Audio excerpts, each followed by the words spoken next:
السلام عليكم ورحمة الله تعالى وبركاته. أعوذ بالله من الشيطان الرجيم. بسم الله الرحمن الرحيم. إن المتقين في جنات وعيون ادخلوها بسلام آمنين ونزعنا ما في صدورهم من غل إخوانا على سرر متقابلين لا يمسهم فيها نصب وما هم منها بمخرجين நபி இபாதி அன்னி அனல் கஃபூர் ரஹீம் அண்ணா அதாபி உல் அதாபுல் அலீம் அமன்னா பில்லா சதக்குல்லாஹு மௌலானா அலியுல் அலீம். நிச்சயமாக தங்களை பாவங்களிலிருந்து தற்காத்து கொண்ட இறையச்சம் உள்ளவர்கள் சுவன பூஞ்சோலைகளில் இருப்பார்கள், நீர் அருவிகளிலே இருப்பார்கள். நீங்கள் அந்த சுவனங்களில் சாந்தியோடு நிம்மதி பெற்றவர்களாக நுழையுங்கள். அவருடைய இதயங்களில் என்ன குரோதங்கள் இருந்தனவோ அதையெல்லாம் நாம் அகற்றி விடுவோம். அவர்கள் உடன்பிறவா சகோதரர்களாக கட்டில்களில் ஒருவர் முன்னோக்கியவர்களாக அமர்ந்திருப்பார்கள். சுவனத்தில் அவர்களுக்கு எந்த ஒரு கஷ்டமும் ஏற்படாது. அந்த சுவன பூஞ்சோலையிலிருந்து அவர்கள் வெளியேற்றப்படவும் மாட்டார்கள். நபியே, என்னுடைய அடியார்களுக்கு நீங்கள் அறிவிப்பு செய்து விடுங்கள், அன்னி அனல் கஃபூர் ரஹீம், நிச்சயமாக நான் சிறந்த மன்னிப்பாளனாக கருணை மிக்கவனாக இருக்கிறேன். அண்ணா அதாபி உவல் அதாபுல் அலீம், என்னுடைய அதாபு இருக்கிறதே அது மிகவும் வேதனை தரக்கூடிய அதாபாக தண்டனையாக இருக்கிறது என்று நீங்கள் அறிவித்து விடுங்கள். குர்ஆனிலே 15ஆம் அத்தியாயத்திலே 50வது வசனமாக அல்லாஹ் இந்த வசனங்களை நிறைவு செய்கிறான்.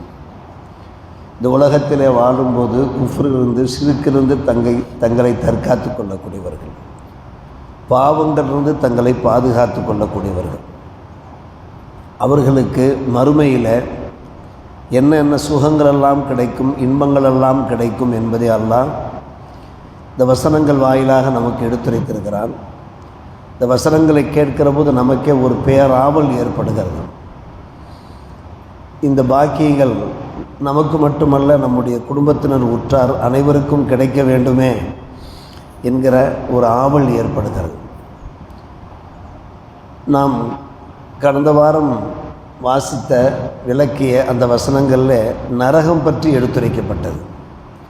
நரகத்தின் வாசல்கள் 7, நரகங்கள் 7 என்பதையெல்லாம் நாம் எடுத்துரைத்தோம். அதன் அடிப்படையில் தான் அல்லாஹும் அஜ்ரினாம் என்னன்னாரை 7 முறை நாம் அல்லாஹ்விடத்தில் கேட்கிறோம் என்பதை எடுத்துரைத்தோம். தொடர்ந்து அல்லாஹ் சுவனவாசிகள் பெறுகின்ற அந்த சுகங்களை பற்றி எடுத்து கூறுகிறோம். முத்தகீன்களாக நாம் இவ்வுலகிலே வாழ்ந்தோம் என்றால் இறையச்சம் உள்ளவர்களாக ஜன்னாத் சுவன பூஞ்சோலைகளில் நாம் இருப்போம். உயூன், அங்கே பல நீர் அருவிகள் ஓடிக்கொண்டிருக்கும், நீர் சுனைகள் வெளியாகி கொண்டிருக்கும். பாலாறு, தேனாறு, மயக்கம் தராத மதுவாறு, தெல்ல தெளிவான நீரோடை. இப்படி குர்ஆனிலே பல இடங்களில் சல்சபீல் என்கிறான் அல்லாஹ், மிசாஜுமின் தசினிம் என்கிறான். இதெல்லாம் அங்கே ஓடுகின்ற அந்த நீர் அருவிகளை குறிக்கின்றது. அந்த பாக்கியங்கள் நமக்கு கிடைக்கும். சுவனத்தில் நுழைந்த உடனே மிகப்பெரிய நீர் தடாகங்கள் இருக்கும். அதனுடைய நுழைவாயிலே இருக்கும். ஹதீஸ் கிதாபுகளில் நாம் பார்க்கிறோம். முதலாவதாக இருக்கிற அந்த நீர் தடாகங்களிலே நாம் தண்ணீர் அருந்துகிற போது நம்முடைய உள்ளங்கள் இருக்கக்கூடிய அந்த விரோதம், குரோதம், கசப்புணர்ச்சி, பகை உணர்ச்சி எல்லாமே நம்முடைய இதயங்களிலிருந்து வெளியாகிவிடும். உள்ளங்கள் பரிசுத்தமாக ஆகிவிடும். இதயங்கள் தெளிவானதாக ஆகிவிடும். அடுத்து சற்று தூரம் கடந்த மாத்திரத்தில் அடுத்த ஒரு நீரருவியை நாம் பார்ப்போம், நீர் தடாகத்தை நாம் பார்ப்போம். அதிலே உள்ள அந்த தண்ணீரை அருந்துகிற போது சுவையான, இனிமையான, மதுரமான அந்த நீரை நாம் அருந்துகிற போது நம்முடைய முகங்கள் பிரகாசிக்க ஆரம்பித்துவிடும்.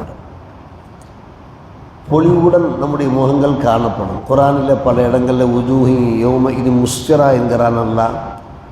அம்மல்லதீன் அபியல்லத்து உஜூஹும் என்கிறான் அல்லாஹ். யாருடைய முகங்கள் தெல்ல தெளிவாக இருக்கிறதோ, பார்க்க பரவசமாக இருக்கிறதோ என்றெல்லாம் அல்லாஹ் வர்ணிக்கிறானே, அந்த முகத்தில் ஒரு தனி பிரகாசம், ஒரு அழகு கிடைத்துவிடும். அடுத்த தடாகத்தில் நாம் நீர் அருந்துகிற போது அல்லாஹ் தொடர்ந்து கூறுகின்றான். நம்மை பார்த்து அல்லாஹ் நன்மாராயம் சொல்லி வரவேற்கிறான். மலக்குமார்கள் நன்மாராயம் சொல்லுவார்கள், இந்த சுவனங்களை நீங்கள் நுழையுங்கள், பிசலாமின் சாந்தி சமாதானத்தோடு நுழையுங்கள், ஆமீனின அச்சமற்றவர்களாக நீங்கள் நுழையுங்கள். இங்கே உங்களுக்கு எந்த அச்சமும் கிடையாது, எந்த கவலையும் கிடையாது, எந்த கஷ்டமும் கிடையாது என்று அல்லாஹ் ரப்புல் ஆலமீன் ஒரு ஆறுதலான வார்த்தைகளை சொல்லி, இன்னும் சொல்லப்போனால் ஒரு நிரந்தர தன்மையோடு நீங்கள் இருப்பீர்கள். நிலையில்லாத நிலை இங்கே இருக்காது. தொடர்ந்து அல்லாஹ் கூறுகிற போது அந்த சொர்க்கத்திலிருந்து அவர்கள் வெளியேற்றப்படவே மாட்டார்கள். சுவனத்தில் நாம் புகுந்தோம் என்றால் காலமெல்லாம் நாம் அங்கே இருந்து கொண்டிருப்போம். ஆனால் உலகத்திலே வாழும்போது காலமெல்லாம் நாம் இருக்க முடியுமா? ஏதாவது ஒரு கஷ்டத்தோடு ஒரு மன உளைச்சலோடு நாம் இந்த உலகத்தில் வாழ்ந்து கொண்டிருக்கிறோமே, அந்த நிலை நிரந்தரமற்ற நிலை சுவனத்தில் இருக்காது. அதைத்தான் அல்லாஹ் ரப்புல் ஆலமீன் உதுஹுலூஹா பிசலாமின் ஆமினின் என்கிறான். நாம் சொல்லியது போன்று நம்முடைய இதயங்கள் இருக்கக்கூடிய ஹில்லின் என்றாலே குரோதம், விரோதம், கசப்புணர்ச்சி, பகையுணர்ச்சி, வெறுப்புணர்ச்சி, இதற்கெல்லாம் ஹில்லு என்ற வார்த்தை யூஸ் பண்ணுவார்கள். எதுவுமே இருக்காது. இந்த வசனத்தை கேட்ட உடனே அதற்கு அலி இப்னு அபீ தாலிப் ரலியல்லாஹு அன்ஹு சொன்னார்கள், ஆரம்ப காலத்திலிருந்து ஐயாமு ஜாஹிலியத்திலிருந்தே தல்ஹா சுபைர் ரலியல்லாஹு அன்ஹுமா அவர்கள் மூலமாக எனக்கு ஒரு பகையுணர்ச்சி இருந்து கொண்டே இருந்தது, கசப்புணர்ச்சி. அதைத்தான் அல்லாஹ் இந்த வசனத்தில் சுட்டி காட்டுகிறானோ என்று நான் நினைக்கிறேன் என்று சொன்னார்கள். சொர்க்கத்திற்கு அல்லாஹ் எங்களை அனுப்புகிற போது, அந்த நீர் தடாகத்தை நாங்கள் அருந்துகிற போது, ஆரம்ப காலத்திலிருந்தே எங்களுடைய அன்பு சகோதரர்கள் மீது எனக்கு லேசான ஒரு பகையுணர்ச்சி இருந்து கொண்டே இருந்ததே, அதை நாம் அகற்றி விடுவோம் என்று அல்லாஹ் சொல்கிறானே. எங்களுடைய இதயங்கள் இருக்கக்கூடிய அந்த பகையுணர்ச்சியை தான் அல்லாஹ் சொல்லுகிறானோ என்று நான் நினைக்கிறேன் என்று ஒரு நம்பிக்கையோடு சொன்னார்கள் ஹஜ்ரத் அலி இப்னு அபீ தாலிப் ரலியல்லாஹு தஆலா அவர்கள். மனசில் ஒன்றுமே இருக்காது. நாம் சொர்க்கத்துக்குள் நுழைந்து விட்டோம் என்றாலே யார் பெரியவன் யார் சிறுவன் என்ற நிலை இருக்காது, யார் உயர்ந்தவன் தாழ்ந்தவன். அல்லாஹ் சொல்லுகிறான், அல்லாஹ் சுருதி முத்தகாபிலின கட்டில்களில் அமர்ந்திருப்பார்கள், ஒருவரை ஒருவர் முத்தகாபில் முன்னோக்கியவர்களாக இருப்பார்கள், சந்தோஷத்தோடு இஹ்வானா உடன்பரவா சகோதரர்களாக முகமலர்ச்சியோடு பார்த்து கொண்டிருப்பார்கள். அல்லாஹ் நம் எல்லோருக்கும் அந்த பாக்கியங்களை தந்தருள வேண்டும். சுவனத்திற்கு செல்ல வேண்டும், அங்கே நீர் அருவிகளில் நாம் நீர் அருந்த வேண்டும், பாலாறு தேனாரெல்லாம் நாம் அருந்த வேண்டும், அத்தோடு கட்டில்களில் நாம் அமர வேண்டும், ஒருவரை ஒருவர் முன்னோக்கியவாறு நாம் மகிழ்ச்சியை வெளிப்படுத்தியவாறு இஹ்வான்களாக நாம் இருக்க வேண்டும். அல்லாஹ் சொல்கிறான், இந்த வசனத்திலே சொல்லுகிறான். தொடர்ந்து சொல்லுகிறான், லா யமஸ்ஸுஹும் ஃபியா நசப். நசபினால் கஷ்டம். இந்த உலகத்தில் எத்தனை கஷ்டங்கள் நமக்கு ஏற்படுகிறது, அதை தாண்டி வருகின்றோமே, அந்த கஷ்டத்திற்கு அங்கே வேலையே கிடையாது. வமாஹு மின்ஹா பி முஹரஜின், அங்கு அவர்கள் வெளியேற்றப்பட மாட்டார். நுழைந்தால் நுழைந்தது தான், காலமெல்லாம் அங்கு தான் நாம் இருந்து கொண்டிருப்போம். அடுத்த வசனங்களை அல்லாஹ் எப்படி முடிக்கிறான் பாருங்கள். இதுதான் நமக்கு ஒரு தெம்பையும் தைரியத்தையும் உத்வேகத்தையும் உற்சாகத்தையும் நமக்கு ஊட்டுகிறது. நப்பி இபாதி, நபியை என்னுடைய அடியார்களை பார்த்து நீங்கள் அறிவிப்பு செய்து விடுங்கள். நப்பி என்றால் அறிவிப்பு, நீங்கள் டிக்ளேர் பண்ணி விடுங்கள். அன்னி அனல் கஃபூர் ரஹீம், நான் நிச்சயமாக சிறந்த மன்னிப்பான். நீங்கள் விரக்தி அடைந்து விடாதீர்கள், நிராசை அடைந்து விடாதீர்கள். இந்த உலக வாழ்க்கையிலே நீங்கள் பல கஷ்டங்களை அனுபவிப்பீர்கள்.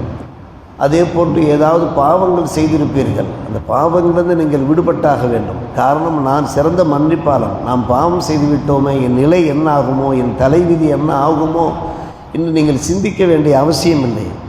அன்னி அனல் கஃபூர் ரஹீம், நான் சிறந்த மன்னிப்பாளன், கருணை மிக்கவனாக இருக்கிறேன். மனிதர்களை பார்க்கிறோம், இறுதி மூச்சு வரை அந்த பகையுணர்ச்சியுடனேயே இறப்பதை நாம் பார்க்கிறோம். மன்னிக்காமல் வாழ்வதை நாம் பார்க்கிறோம், காலமெல்லாம் மன்னிக்காமல் வாழ்வதை நாம் பார்க்கிறோம். ஆனால் அல்லாஹ் அப்படி அல்ல, நம்மை படைத்த ரப்புல் ஆலமீன் அப்படி அல்ல, சிறந்த மன்னிப்பாளன், கருணை மிக்கவன். அதே சமயத்து பண்டையில் ஒரு அடியும் அடிக்கிறான் அல்லாஹ். வா அன்ன அதாபி உவல் அதாபுல் அலீம் என்கிறான். என்னுடைய அதாப் இருக்கிறது, அது மிகவும் மோசமான அதாபு என்கிறான்.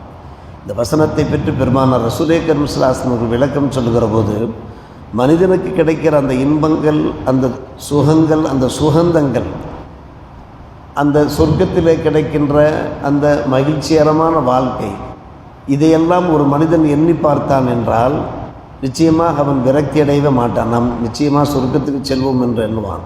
ஆனால் அல்லாஹுடைய அது படு பயங்கரமானது என்று அவன் அறிந்து கொண்டான் என்றால், விளங்கி கொண்டான் என்றால், எங்கே நாம் சொர்க்கத்துக்கு செல்ல போகிறோம்? நாம் செய்கின்ற பாவங்களுக்கு அல்லாஹ் நம்மை நரகத்தில் தான் தூக்கி வீசுவான் என்று எண்ணுவான் என்றார்கள் பெருமானார் ரசூலே கரீம் ஸல்லல்லாஹு அலைஹி அவர்கள். அதே சமயத்தில் விரக்தி அடைய வேண்டாம் என்று சொன்னார்கள். எந்த ஒரு காலகட்டத்திலையும் இறைவனுடைய கிருபையிலிருந்து விரக்தி அடையக்கூடாது. இந்த ஆயத்துக்களே ஒரு தஃப்சீரில் ஒரு சிறு நிகழ்ச்சி வருகிறது. பனு ஷைபா என்று மக்காவிலே ஒரு வாசல் இருக்கிறது. அந்த வாசல் வழியாக பெருமானார் ரசூலே கரீம் ஸல்லல்லாஹு அலைஹி அவர்கள் புனித காபாவுக்கு நுழைகிறார்கள். அங்கே சில சஹாபிகள் சிரித்து கொண்டிருக்கிறார்கள். நபிகளார் காணா சிரிப்பாக இருக்குது. இதுபோன்று சிரித்ததை அவர்கள் கண்டதில்லை. சிரித்து கொண்டிருக்கிறீர்களா நீங்கள் என்று சொல்லிவிட்டு சென்று விட்டார்கள். அதாவது தங்களுடைய அதிருப்தியை வெளிப்படுத்தியவாறு சென்று விட்டார்கள். நேராக காபா வரை சென்று விட்டார்கள். ஹிஜ்ரை இஸ்மாயில் வரை சென்று விட்டார்கள். காபாவின் அருகே ஹிஜ்ரை இஸ்மாயில் என்கின்ற ஒரு வளைவு இருக்கிறது. அதுவரை சென்று விட்ட பெருமானார் ரசூலே கரீம் மீண்டும் திரும்பினார்கள். சஹாபிகளிடத்தில் சொன்னார்கள், ஜப்ரீல் அலைஹிஸ்ஸலாம் அவர்கள் இறங்கிவிட்டார்கள். இறங்கி என்னை பார்த்து சொன்னார்கள், என்னுடைய அன்பர்கள், என்னுடைய அடியார்கள் அவர்கள் சந்தோஷமாக இருக்கட்டும், அவர்கள் விரக்தி அடையாமல் இருக்கட்டும், நீங்கள் அவருடைய சிரிப்பை தடுக்காதீர்கள் என்று இறைவன் உங்களிடத்தில் சொல்லச் சொன்னான் என்று சொன்னார். அல்லாஹ் உங்களிடத்தில் சொல்லச் சொன்னான்.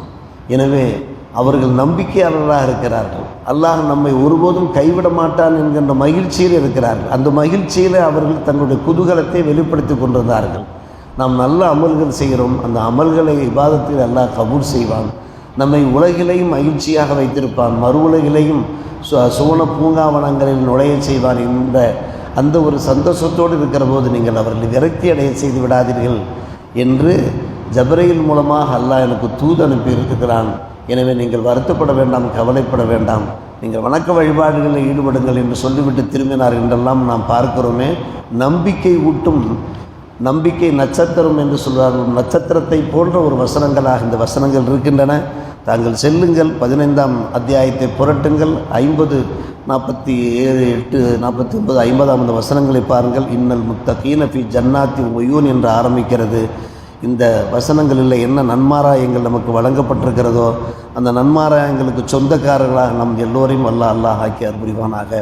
வாஹிர் தாவானா அல்ஹம்துலில்லாஹி ரப்பில் ஆலமீன்.